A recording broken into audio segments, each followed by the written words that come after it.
Bonsoir, une première devant le tribunal de Meaux. Une automobiliste conteste un excès de vitesse. Elle s'est appuyée sur un rapport de police qui met en cause la fiabilité des radars automatiques.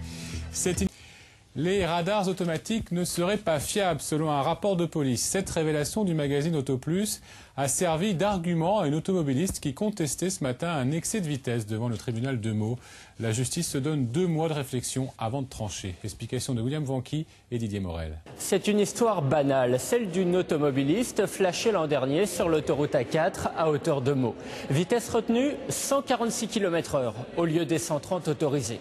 La conductrice décide de contester le PV. Aujourd'hui, devant le tribunal de police à Meaux, son avocat invoque ce rapport de la Direction générale de la police. Le document évoque le manque de fiabilité des radars, qu'ils soient fixes ou mobiles.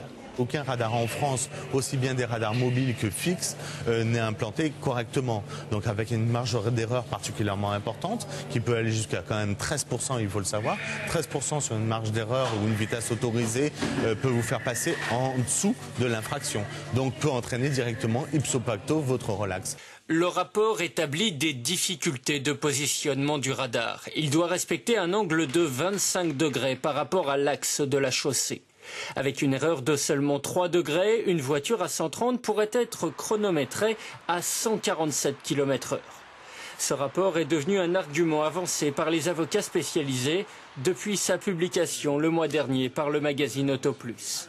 Je conseille à ceux qui ont simplement 45 € ou 90 € et qui ont juste un point en jeu qui ne met pas en péril leur permis, de contester, de ne pas contester, de payer. Bon. En revanche, effectivement, si le permis est en jeu, si vous risquez de perdre votre permis, si votre travail est en jeu, bien sûr, il faut venir. Plus vous serez nombreux, mieux ça sera. L'automobiliste jugé aujourd'hui a obtenu gain de cause pour un vice de procédure. Il faudra attendre la décision motivée du tribunal pour savoir si le rapport est de nature à faire annuler un procès-verbal pour excès de vitesse.